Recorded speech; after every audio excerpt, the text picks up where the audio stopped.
So this is the Guillain-Barre syndrome.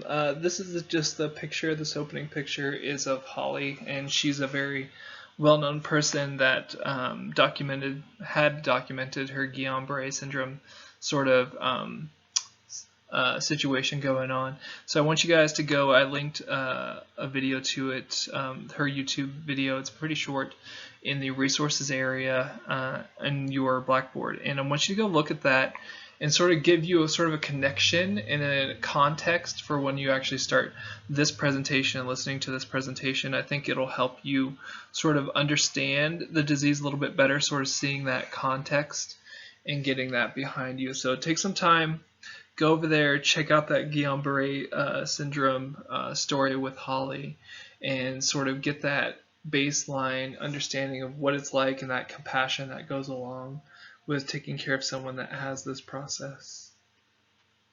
So Guillain-Barre is an autoimmune disease. That's the body attacking its own self. And the primary thing here, it's attacking the peripheral nervous system, and it is ultimately causing a paralysis by eating away at the myelin sheath that surrounds the nerve itself. And so you're going to lose a lot of skeletal muscle response and deep tendon reflexes. That deep tendon reflex is going to be a key thing to remember. And in some of the severe cases of Guillain-Barre syndrome, you're going to have the diaphragm become paralyzed, and they'll go into respiratory fatigue. So this isn't one where you'll see respiratory alkalosis. This is the one where you'll see a normal blood gas and then go to a respiratory acidosis. So that's a different thing that you should put on your disease chart, or highlight on your disease chart at least, that they'll go from being a normal ABG to the moderate to severe stages. They'll go into that respiratory acidosis. And when they go into that severe stage, obviously they'll need assisted ventilation of some sort. The big thing here is, if left to its own devices, because they hypoventilate, because they don't have the strength to take a deep breath, they will lose the ability to clear their lungs out of any secretion. So airway clearance therapy is going to be a very important part of their management.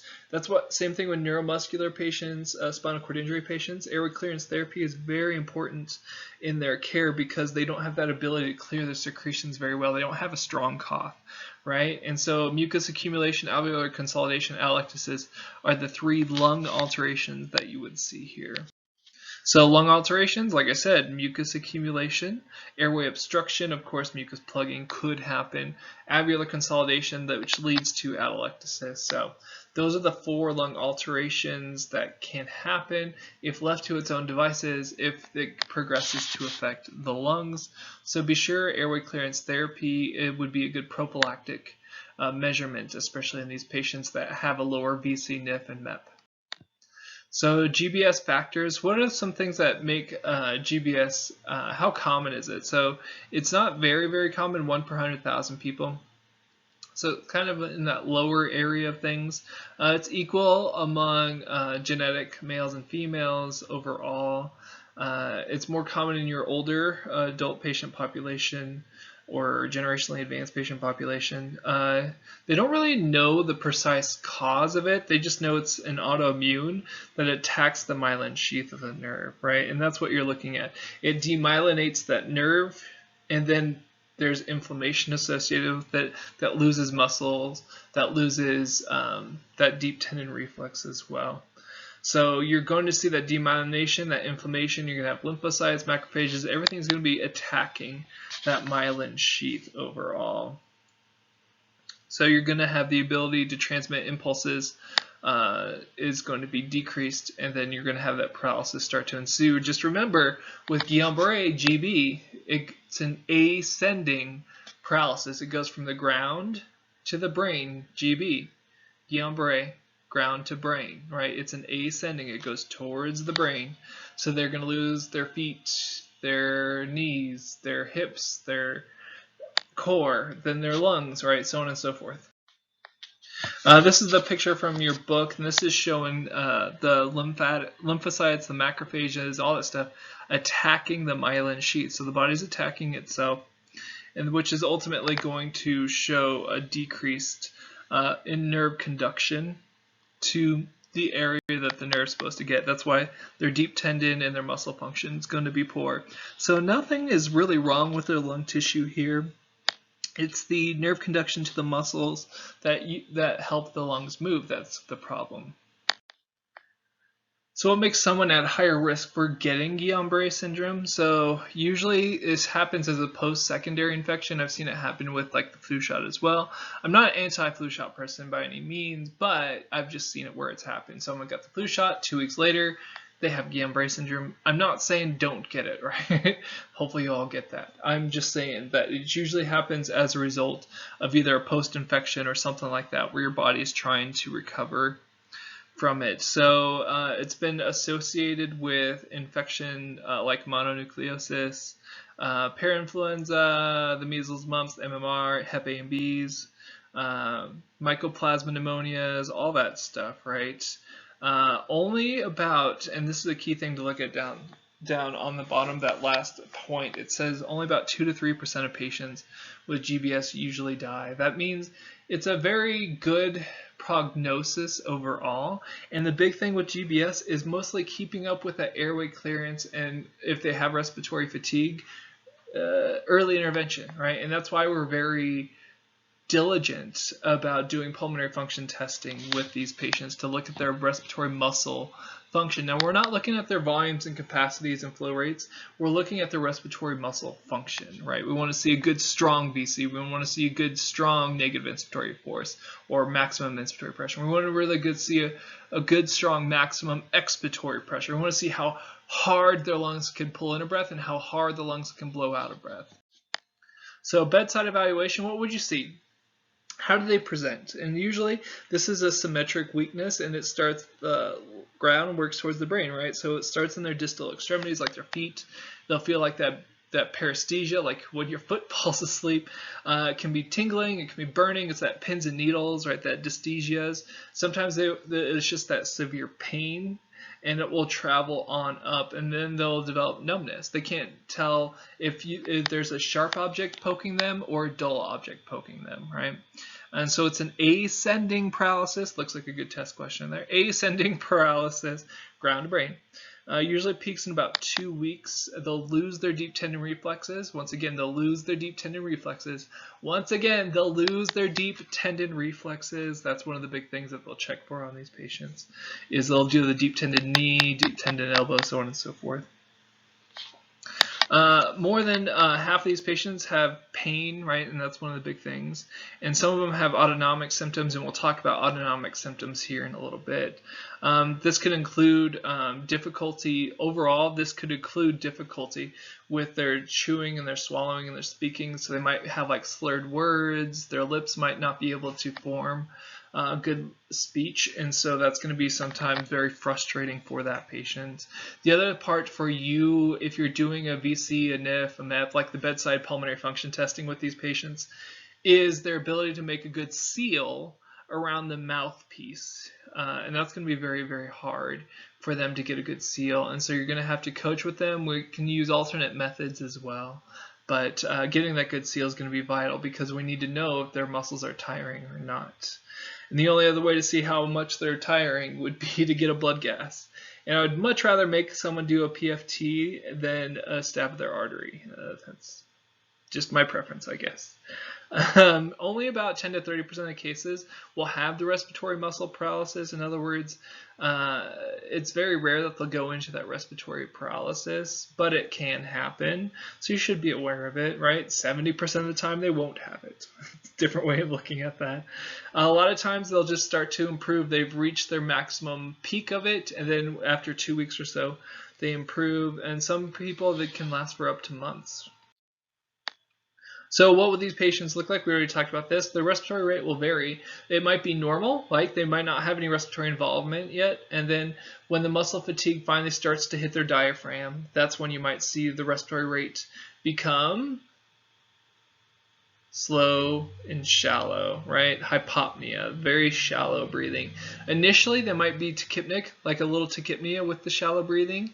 It's going to be a very short-lived episode, though, because there's so much little nerve conduction going there if the lungs are starting to get involved. So most of the time, this is anecdotally, most of the time you'll probably see just shallow, slow, or normal rate breathing because because they can't breathe fast, because they can't get that nerve conduction there. That's why you usually won't see tachypnea right away. Now, some early on you might, in theory, once it starts to hit the lung muscles, but it's not going to be very long-lived. So hypopnea, so shallow breathing. Apnea, in severe cases, they're not breathing, or long periods of not breathing. Anxious, of course that would make any of us anxious. Cyanosis, because they're not breathing, or very poor breathing, I should say. Diminished lung sounds, because they can't take a deep breath. And finally, crackles. This is more allostatic popping crackles. Now understand, if it does affect their lungs for a prolonged period of time and we're not diligent about airway clearance therapy, that's when we can also hear coarse crackles, or the secretions going on as well. X-ray, most of the patients, like I said, over 70% of them don't have pulmonary involvement. So most of the time they're going to be normal, clear. Thank goodness. I'd love a good clear X-ray on a neuromuscular patient or a spinal cord injury patient. Perfect. Keep it. Right? What happens if it does start to affect the lungs, like the muscles of the lungs? That's when you would start to see opacities, mucus plugging, atelectasis, consolidation, all that stuff start to develop. And that's when they're very prone to pneumonia, which is not something you want to add to this process. So that's why we're usually very prophylactic about using airway clearance therapy on this patient population. So airway clearance therapy, pretty important. Keep their X-ray normal, right? Even if their X-ray is normal, does it mean we shouldn't be doing their airway clearance? No, we should be, right? We're trying to prevent them from getting a pneumonia, why this is going on. Pulmonary function testing, that's going to be the most common thing you will be doing with these patients. And this is restrictive, not because the lung tissue itself is forming scars or has edema or anything like that. It's restrictive because the muscles to pull the lungs open aren't working well, right? The myelin sheath, the nerve conduction is just not getting there to tell the muscles to open up, right? And so their volumes and capacities are going to be decreased. So we're not going to be looking for peak flow rates on these patients. We're not going to be looking for flow rates at all. We're looking at volume. And the volumes that we're looking at is not because something's wrong with the tissue or the chest wall. It's something wrong with the muscles. And so when we're doing the PFT on these patients every 6 hours, every 12 hours, every 4 hours, when we're doing this bedside PFT, we're looking at how much muscle function they have. So if you look at the bottom of the screen, it says maximum inspiratory pressure will be decreased. So another way of saying that, a synonym, a synonymous term, is called NIF, negative inspiratory force. NIF and MIPS are the same, right? They're just different terms, just like respiratory zone and functional unit. They're both the same thing for the same thing. They're just different terms for it. And so we're going to be looking at how much pressure they can use to breathe in, or how strong their diaphragm is. So we'll be doing NIFs and vital capacities, because remember, vital capacity is a forced exhale out, and that's what we're looking for there, is how strong their diaphragm is to breathe in and how strong it is to breathe out. That's what we want to know. How strong is their diaphragm? So that's the focus of their NIFs and their MEPs or MIPS or NIPS. When we're looking at the blood gas, this is a highlight point, right? I already talked about this. Look at their blood gas. Usually it'll be normal. And then when it starts to affect their respiratory system, when it starts to affect their diaphragm, that's when they'll go into that acute respiratory acidosis. So this one does not start in an alkalosis. Let me repeat that again. This one does not start in an alkalosis. This one starts normally and then goes to an acidosis when it gets severe enough. So that's a highlight point, right? Because they can't hyperventilate. They'll get cyanotic, hypercarbic, but they can't hyperventilate as a response to the cyanosis. The other ones that we've talked about so far could. They have that muscle function to do that. This one does not. Oxygenation, this is a shunt-like process. We have blood moving through there, but we don't have that exchange of gas because we're hypopnic. We have a very shallow breath going on, and their alveolar minute ventilation is low. So overall, their CCO2 will be low, therefore their CO2 will be low, therefore their DO2 will also be low. Their consumption is going to be normal, so their VO2 and their A to V gradient, metabolic rate, right? Those two are looking usually at metabolic rate. Those are normal. O2ER is increased because DO2 is decreased. And of course, venous saturation is decreased because CaO2 and DO2 was decreased to begin with.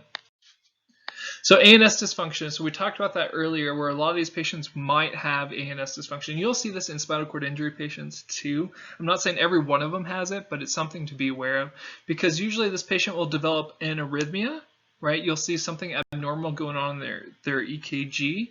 They'll have a tachycardia with a hypertensive episode, and then they'll go into a bradycardia and a hypotension episode, and then they might have a resounding AFib or aflutter that happens with these patients. So be aware of this. If you start to see their blood pressure spike, their heart rate spike, and then you see everything go the opposite direction, it bottoms out, their blood pressure and the heart rate bottoms out, then you're looking at an ANS dysfunction or a dysautonomia, right? When you're looking at this, usually these will be urinary retention that's associated with it. Orthostatic hypertension is very common in these patients. Obstruction of the bowel can happen. This is an ileus. This can impede the lung expansion that is already not happening as well. So be careful about ileiuses. If you know a patient you're taking care of has an ileus, that could easily restrict lung expansion as well. So just something, if you palpate an abdomen that has an ileus, right, if you have the opportunity to do so and it's appropriate to do so and you have permission to do so, palpate an abdomen that has an ileus and you'll feel it's like rock hard, not like abs rock hard, but like distended, bloated, super rock hard, and it's going to push up on the diaphragm and impede ventilation that much more. And they won't have the ability to sweat, so their core temperature actually shoots way up with an ANS episode. So you'll see this, like I said, spinal cord injury patients can have this as well. So be aware of both spinal cord injuries and ANS, and I don't have enough room in this course to talk about spinal cord injuries too much, unfortunately. So how do we diagnose Guillain-Barre? So usually, if it's been diagnosed early, they have a good prognosis because we're watching it very closely. We're being very supportive. Remember, the big thing here is the history shows an ascending paralysis, ground to brain. So their feet, ankles, thighs, hips, so on and so forth are starting to get that progressive paralysis. EMGs and nerve conduction studies are going to be very, very helpful. Very, very helpful in this. The other thing that they might do is an LP, a lumbar puncture, and look at the cerebral spinal fluid. And the cerebral spinal fluid, and that's that last point there, in almost all of the cases, 80 to 90% of them, they'll find an elevated protein content in the cerebral blood cells, in the CSF fluid that they sample from an LP. So that's very helpful and useful. Besides seeing that they have the ascending paralysis and they have a loss of deep tendon reflexes and their EMGs and NCSs are low, then those are all signs they have Guillain-Barre syndrome. So required features that you might see, areflexia and hyporeflexia, very, very common in this. But usually it's those limb weakness that starts and it moves its way on up. Usually it progresses over days to weeks. Overall, it just sort of depends patient by patient there. Most of the time it's pretty symmetrical. It's not usually going to be my left side only or my right side only. They might have some sensory things going on, some cranial nerve involvement, some like facial nerve weakness. You might see drooping of like the eyelids, the blepharoptosis or whatever that's called. Recovery usually is within about 2 to 4 weeks. Some people can take a lot longer. For sure. Autonomic dysfunction, we just talked about that in the last slide. And then usually these people will be afebrile, right? Usually that's not an issue going on here. Protein content can be high in their elevated in their spinal lumbar puncture, the LP. So that's one of the tests that you'll see them do. EMGs and nerve conduction studies are going to have low reactivity on these patients. So what do we do? We're going to monitor them pretty closely. So you have this patient, they've been diagnosed with Guillain-Barre syndrome. We're going to go in and do forced vital capacity maneuvers in them, usually Q6 to Q12, somewhere in that area. And if they start to go lower and lower, we might do it Q4, right, every 4 hours. We'll look at the maximum inspiratory pressure, the maximum expiratory pressure. NIF is another way of looking at negative inspiratory force. So NIF and MIP, same thing. NIF and MIP, same thing. So if they ordered a NIF, it's the same thing as a maximum inspiratory pressure. It's just called negative inspiratory force. Same thing, synonyms. Did I come up with them? No. They just have to know the alternate name for it. So if they order it, you know what they're talking about. Blood pressures, of course, just check for ANS, the autonomic dysfunction. Oxygen saturations, of course, we're going to make sure that they're not dropping. Of course, that's a sign that they're hypoventilating for sure. So what about blood gases on these patients? Well, if their vital capacities, their NIFs, their MIPs, their MEPs are all low, then that's an indication we might want to get a blood gas. I would pay attention to this area of this slide for a future assessment document, because I could ask you, hey, you got a patient and these are their vital capacities, their MEPs, what would be most indicated at this time? And if their forced vital capacity was 5 mils per kilo and their NIF was 15 centimeters of water, then you might want to consider talking to the physician group about an arterial blood gas, right, to see if they're hypercarbic at this point because their respiratory muscles are fatigued. All right, so what are some of the primary treatments overall for Guillain-Barré syndrome? Plasmapheresis is one of the options. It's where we take a blood out or plasma out and we exchange it for a different plasma, and hopefully that helps the patient out. IVIG, so anecdotally, in my practice, the patients that I was taking care of were getting IVIG, so that was the preference for the physicians just where I worked. So high-dose IVIG has been demonstrated to be at least as effective or possibly more than plasmapheresis, depending on how you interpret some of the information out there. And so we're looking at just immunoglobulins. And we can give IVIG for a number of different conditions, and this is just one of them. So that's something that you're more likely to probably see is that IVIG, unless evidence has changed out there, versus a plasmapheresis. All right, interventions. We talked about this being a shunt-like process, so air oxygen therapy, of course, to support their oxygenation requirements. Airway clearance therapy, we already talked about this. If left to its own devices and it affects the lungs, mucus plugging, atelectasis, all that bad stuff can develop into a pneumonia. So airway clearance therapy, especially prophylactic airway clearance therapy, could be very useful on these patients, especially with volume expansion therapy too. Now, is this something where you have them do an IS where you're trying to get them to take a deep breath in and that's going to work? No. So sometimes this volume expansion therapy is going to be forced, like a PEP device that is forcing gas in for a little bit. So just be aware of the volume expansion therapy. Giving them an incentive spirometer where they have to pull and generate all the pressure is not going to be as useful as something that sort of forces the gas in on them. Mechanical ventilation and non-invasive ventilation is needed, of course, if they're having a hypercarbic blood gas.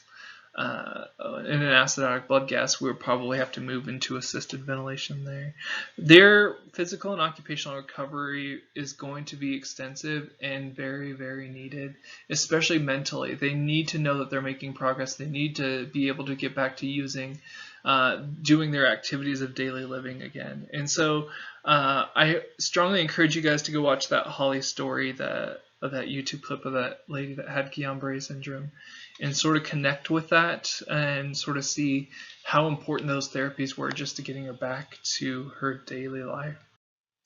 All right, review questions real quick. What are common lung alterations that occur with Guillain-Barré syndrome? There were 4 things, if I remember right. All right, a patient is known to have Guillain-Barré syndrome. Put your Pima scrubs on, your Pima stethoscope on. What would they present like? What would you see? What would their breath sounds be? What would their heart rate be? What would their respiratory rate be? What would their depth of breathing be? What would their blood pressure be? What would, so on and so forth. What about their X-ray? In most of these patients, what will their X-ray show? What would it show in patients that have respiratory insufficiency? In other words, it affected their respiratory muscles. What would their X-ray show? What about a blood gas? What about in a mild case? What type of blood gas would you see? Normal? Hypocarbic? Hypercarbic? Acidotic? Alkalotic? Normal? What about in a moderate to severe case? What would their blood gas show? Oxygenation, what type of process is this? What happens with their CCO2? What happens with their CO2? What happens with their DO2? PFTs. Ooh. What happens with their pulmonary function testing? What happens with their NIF? What happens with their VC? What happens with their MIP? What happens with all their volumes and capacities? What are your dangerous levels? Below what pressure is a blood gas indicated? Below what mLs per kilo of a forced vital capacity is a blood gas indicated? Ooh, I would start looking at those if I was you. What direction does the paralysis go? Is it ascending from ground to brain, or is it descending from brain to ground? Someone has Guillain-Barre syndrome. What are some therapeutic interventions we can use? Overall, what are some therapeutic interventions we could use, and what are some that are specific to respiratory care?